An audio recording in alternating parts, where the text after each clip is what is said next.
गौर गोपाल जी, सुलक्षणा जी, राहुल जी, मैं सबसे पहले तो धन्यवाद देना चाहती हूँ गोवा की सरकार को और एमआईटी को कि उन्होंने युवाओं के लिए ये इंटरैक्शन रखा और जिसके माध्यम से हम जैसे लोगों को सुनने को भी मिला कि किस प्रकार से आज की युवा शक्ति देश के विभिन्न मुद्दों के बारे में सोचती है और साथ ही युवा शक्ति को भी एक्सपीरियंस समय के अनुसार हम क्या सीखते हैं, क्या करते हैं, वो एक्सपीरियंस शेयरिंग का भी एक मौका मिला। तो दो तरफा जो पहल है उसके लिए मैं आप सबके प्रति आभार व्यक्त करती हूँ। देश के एक नागरिक होने के नाते देश का कोई भी प्रदेश हो और देश की किसी भी प्रदेश में कोई भी भाषा बोलने वाला मेरा भाई बहन हो, किसी भी जाति या धार्मिक समूह का व्यक्ति हो, वो सब मेरे भाई बहन हैं। इन शब्दों के साथ आज का युवाओं का ये सम्मेलन की मैं अपने भाषण की शुरुआत करना चाहती हूँ।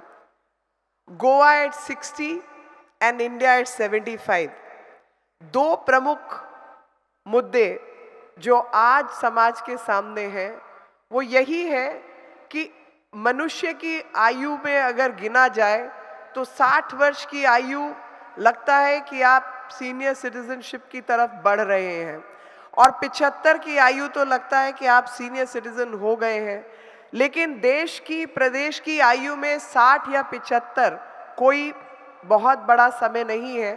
खास तौर पे भारत की अगर बात करें तो ना तो गोवा 60 साल पहले पैदा हुआ है और ना ही भारत 75 साल पहले पैदा हुआ है। 60 साल पहले गोवा को आज़ादी मिली एक इंपीरियलिस्टिक ताकत से और 75 साल पहले भारत को आज़ादी मिली इंपीरियलिस्टिक ताकत से। लेकिन भारत जम्बूद्वीप, भारतवर्ष वही देश है जो कि प्राचीन काल से कई हजार सालों से इसी भूमि जिसको कहा जाता है the south of Himalayas and north of the sea and on the eastern flank and the western flank you also have the sea, और किस किस की हम पूजा करते हैं वो सब को गिना गया और कई साल पहले, कई 100,000 साल पहले ऐसे मूल मंत्र का भी जो है उद्बोधन किया गया। आज आप सबके सम्मुख जब मैं खड़ी हूँ तो मेरे मन में बार बार यही विचार आ रहा है कि मैं जब आपकी उम्र में थी तो मैं क्या सोचती थी और आज इस उम्र में हूं तो मैं क्या सोचती हूँ। आपकी उम्र में थी तो मैं सोचती थी, अभी 84 के दंगों की बात हो रही थी, 37 साल उसको पूरे हुए और 84 के दंगे उस समय के हैं जब जिस साल मैंने कॉलेज ज्वाइन किया था।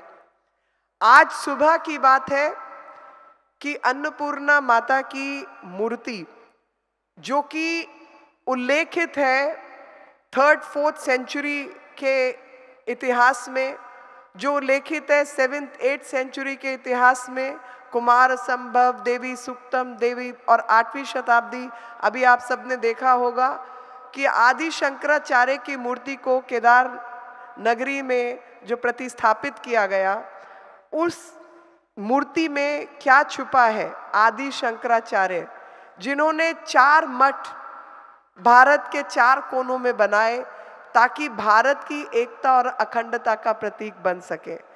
वो धरोहर जो कि हम सबको बांधती है, आज 100 वर्ष पूर्व चोरी हुई मूर्ति देश में लौटी और उसको उत्तर प्रदेश सरकार को सौंपा गया। तो मेरे जैसे व्यक्ति के लिए और मुझे लगता है यहाँ बैठे जितने भी लोग हैं उन सब के लिए एक बहुत ही मोमेंट ऑफ प्राइड था कि देश की धरोहर देश में वापस आई। लेकिन अगर आज मैं युवाओं से जानना चाहूं तो मैं आप सबसे एक दरख्वास्त करना चाहती हूँ। Just need to make one request that please identify your heirloom, please identify your heritage, please identify who your ancestors were and please identify yourself in that light. मैं इसलिए ये बात कह रही हूँ कि मुझे हर समय इस बात ने शक्ति दी कि मैं अपने आप को हड़प्पन सभ्यता की मालकिन समझती रही। और उसका कारण है कि मेरे परिवार, मेरे पूर्वज हड़प्पा शहर से आते हैं। तो मुझे हमेशा मन में, बचपन में जब मैं बड़ी हो रही थी, तो मैं अपनी दादी से और अपने परिवार के जितने बुजुर्ग थे उनसे यही कहानी जानना चाहती थी कि हड़प्पा कैसा है, हमारी कैसी ज़मीनें थी, आप सबका जीवन कैसा है। और जब आप Indus valley, Indo Gangetic plain का इतिहास पढ़ते हैं तो आपको पता चलता है कि जिस समय few centuries before Christ was even born, this country had the civilization of Indo-Gangetic Plain, and we are inheritors of that civilization. यानी जिस सभ्यता ने दुनिया को रास्ता दिखाया वो हमारे पूर्वजों के द्वारा दी गई सभ्यता थी। और लगातार मैं सबसे यही बात करती हूँ कि उस समय पर हमारे पूर्वज राइट एंगल के ऊपर सड़कें काट सकते थे, राइट एंगल पर सड़कों के साथ ही पक्की ईंटों से लेकर कच्ची ईंटों से घरों का निर्माण कर सकते थे, प्लांट सिटी बना सकते थे, हर घर के अंदर शौचालय था और हर घर में सफाई स्वच्छता का प्रबंध था। आज इतने साल बाद जब भारत को स्वच्छता और सफाई और शौचालय के लिए लड़ना पड़ा और 70 साल की आज़ादी के बाद भारत के प्रधानमंत्री नरेंद्र मोदी बने, तो तब जाकर 10 करोड़ से ऊपर शौचालय इस देश को मिले। तो आप सोचिए कि कहाँ हमारी सभ्यता और संदर्भ खो गया था, और जो खोया था वापस उसको रास्ते पे लाने की ज़रूरत है। और आज सुबह से मैं यही बात कह रही हूँ कि जिस प्रकार मिट्टी के घड़े पर दरार पड़ जाती है, तरेड़ पड़ जाती है, जिसके कारण पानी उसमें रुकता नहीं और रिसता चला जाता है, उसी प्रकार भारत को लगातार खंडित किया गया। और भारत जब जब खंडित हुआ, हमारी धरोहर उस पानी के घड़े के मुताबिक जैसे निकलता गया, रिसता गया, वैसे ही हमारी धरोहर देश के बाहर जाती रही। और आज भारत को ऐसे प्रधानमंत्री मिले जिनके कारण वो धरोहर वापस देश में आ रही है। और जब वो धरोहर वापस देश में आ रही है और देश में आज़ादी का Amrit Mahotsav India at 75, Goa at 60 हम सेलिब्रेट कर रहे हैं, तो हमें उन सब वीर सपूतों को याद करना है जिन्होंने इस देश के लिए कुर्बानी दी। उस सारी धरोहर को मान्यता देनी है जिसके लिए हमारे पूर्वज लड़े। उन सब देवी देवताओं का जिस देश को आशीर्वाद प्राप्त हुआ उनको नमन करना है, ताकि वापस अपने सपनों के भारत का हम निर्माण कर सके। जब न्यू इंडिया की बात होती है तो new India means what? New India means ancient India, and ancient with a new flavour. जो हमारी सभ्यता संस्कृति है, पॉजिटिविटी है, जो प्राचीन विचार है, वो आज के संदर्भ में कैसे लागू हो, आज का युवा किस प्रकार से उस शक्ति को समेटे और टेक्नोलॉजी के माध्यम से उसका प्रचार प्रसार करे और देश निर्माण में सहयोग करे।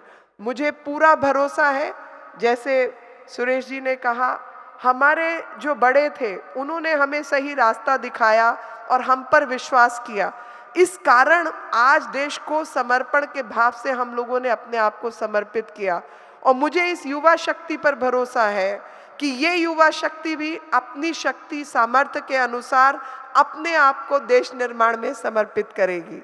और देश निर्माण में समर्पित, चाहे वैक्सीन मैन्युफैक्चर है, चाहे वैक्सीन लगाने की बात है, चाहे 70 से ऊपर यूनिकॉर्न छोटे से समय में खड़ा करने की बात है, चाहे स्टार्टअप इंडिया की बात है, स्टैंड अप इंडिया की बात है, स्वच्छ भारत की बात है, बेटी बचाओ बेटी पढ़ाओ की बात है, आयुष्मान भारत की बात है। इस सब में युवाओं का सहयोग चाहिए, ताकि सही दिशा, सही नेतृत्व ही भारत को आगे बढ़ाने वाला है। और सही दिशा, सही नेतृत्व वही लोग कर सकते हैं जिनके सीने में आग हो। Those who have fire within themselves can light the fire, and the fire of nation building. मेरे दुष्यंत की कुछ 3-4 पंक्तियां हैं, वो मैं आपके सामने बताना चाहती हूँ। मेरे सीने में नहीं, मेरे सीने में नहीं तो तेरे सीने में सही, मेरे सीने में नहीं तेरे सीने में सही, हो कहीं भी आग लेकिन आग लगनी चाहिए। सिर्फ हंगामा खड़ा करना, सिर्फ हंगामा खड़ा करना मेरा मकसद नहीं। सारी कोशिश है ये कि सूरत बदलनी चाहिए। आज की भी जो कोशिश है वो कोशिश यही है कि इस देश की, प्रदेश की नीतियों की, विचारों की सूरत बदलनी चाहिए।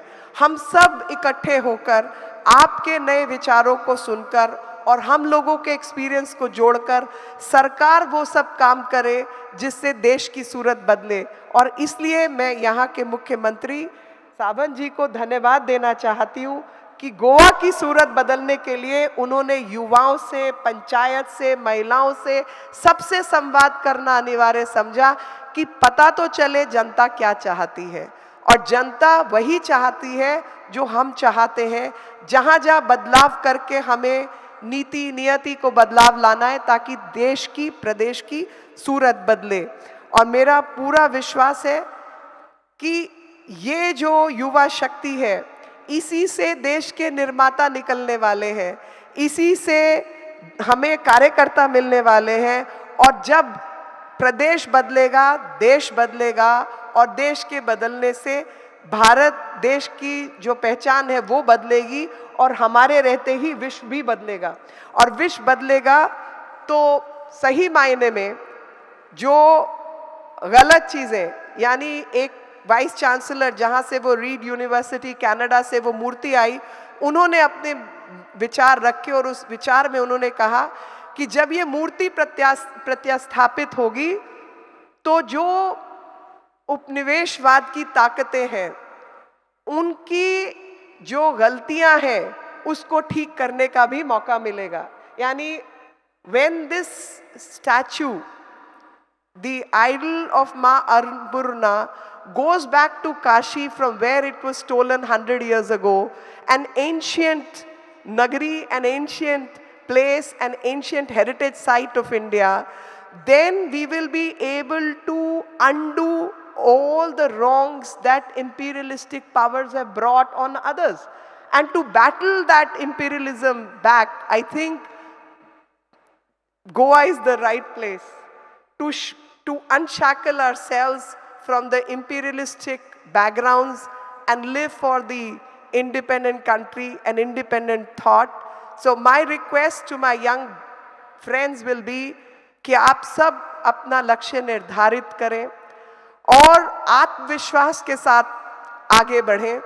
सरकार, नेता, आपसे उम्र में बड़े लोग आपके साथ खड़े हैं, और जिस समर्पण के भाव से हम लोगों ने अपनी जिंदगी जी है, मुझे लगता है उससे कहीं अधिक समर्पण का भाव आपके भीतर उबाल खा रहा है। उस समर्पण के भाव से आप भारत देश को आगे बढ़ाना में, तरक्की में सहयोग करें, और उस सब के लिए जिस संगठन की ताकत की आवश्यकता है वो संगठन खड़ा करने में हम सब आपकी मदद करने के लिए बैठे हैं। राहुल कराड जी की शुरुआत है कि उन्होंने भी इसी प्रकार का संगठन MIT के माध्यम से खड़ा करने का प्रयास किया है, जहां पर युवा शक्ति, महिला शक्ति, गांव देहात में काम करने वाले लोग इकट्ठे होकर तय करें कि हमारा गांव, हमारा शहर, हमारा डिस्ट्रिक्ट, जिला कैसा होगा और उसका नियंत्रण किसके हाथ में होगा।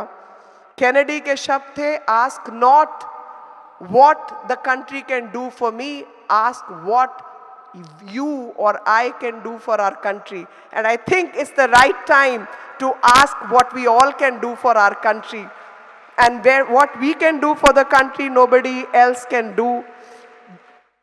Pradhan Mantri Modi ji said one line which I always use as a guiding principle for me: सबका साथ, सबका विकास, सबका विश्वास और सबका प्रयास। तो सबके प्रयास की जो जरूरत है, उस प्रयास में युवा शक्ति पीछे रह सकती है क्या? युवा शक्ति के प्रयास की सबसे अधिक जरूरत है, क्योंकि जिस देश में 35% युवा शक्ति हो, वो फिजिकल एनर्जी भी होती है। हमें भौतिक शक्ति की भी जरूरत होती है। नई बिल्डिंग बड़ी बनानी है, सड़कें बनानी है, ईंटों को ढोना है। जब मैं बाहर जाके देखती हूँ कि राजगीर के ऊपर वो बड़े बड़े बुल्डर्स लगाकर दीवार खड़ी की गई थी, फोर्टिफिकेशन की गई थी, तो मन में यही प्रश्न आता है कि वो शक्तिशाली लोग कैसे रहे होंगे जिन्होंने राजगीर को फोर्टिफाई किया। वो कैसे लोग रहे होंगे जिन्होंने नालंदा, तक्षशिला जैसी यूनिवर्सिटीज बनाई। वो लोग कौन रहे होंगे जिन्होंने हड़प्पा जैसी सभ्यता इस देश को दी। वो लोग कौन रहे होंगे जिन्होंने उस समय पर कॉपर स्मेल्ट किया, ब्रॉन्ज बनाया, नए नए विचार सामने रखे। जब विश्व को नहीं पता था तो उस समय आर्यभट्ट जैसे ने मैथमेटिकल प्रिंसिपल्स दुनिया के सामने दिए। और वही युवा शक्ति आज भी इस देश के निर्माण में लगे। कॉलोनियलिज्म की जितनी हमारी शैकल्स हैं, चेन्स हैं, उन सबको हम छोड़ें और भारत की जो ये ग्लोरियस जर्नी है, जो ये रास्ता है, उस सब में हम लोग शामिल हों। और जब भी बात कैपिटलिज्म वर्सेस सोशलिज्म की आती है तो हमारी सरकार ने कोऑपरेटिज्म की बात की है कि कोऑपरेटिव तरीके से एक दूसरे का साथ लेकर आप सब लोग काम करें। At the end I will only say, before end I have one more information to give, and that is कि अभी हाल ही में यूनेस्को की हेरिटेज साइट्स, ये क्योंकि मेरा डिपार्टमेंट है और मुझे लगता है अगर भारत के युवाओं को ही नहीं पता होगा तो जो काम हम लोग कर रहे हैं उसका लाभ क्या।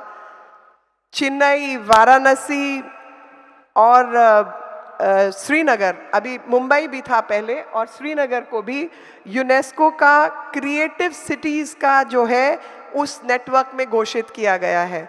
तो ये जब यूनेस्को की हेरिटेज साइट्स में घोषित किया गया है, इसी से पता चलता है कि भारत के पास कितनी बड़ी हेरिटेज है। और उस हेरिटेज को इनहेरिट करने वाले सक्सेसर्स जो हैं वो मेरे सामने बैठे हुए हैं। और वो सक्सेसर से मेरा दोबारा विनती है कि भारत के इतिहास को पढ़ें, भारत की परंपराओं को जानें, भारत के लोकगीतों को सुने।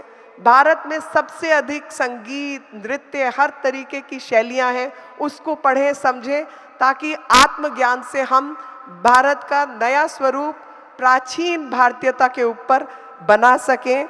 And I only feel in English, of course, I can say the Rabindranath Tagore's lines very sad that where the heart is without fear and heads are held high, may God awaken me into that country, and that is what is my love, my India. अनेक प्रदेशा अनेका वेशा अनेकानी रूपाणी भाषा अनेका। इतना तो आप सबको समझ आ गया होगा ना। अनेका प्रदेशा, गोवा एक प्रदेश है, ऐसे अनेक प्रदेश। अनेका वेशा, कोई साड़ी पहनता है, कोई स्कर्ट पहनता है, कोई लहंगा पहनता है। अनेका वेशा अनेकानी रूपाणी, हम लोगों की शक्लें थोड़ी कभी अलग लगती हैं मगर सब एक ही है।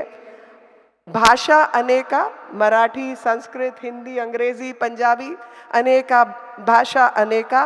परम यात्रा सर्वयम भारतीय प्रियम भारतम तत्सदा रक्षितम।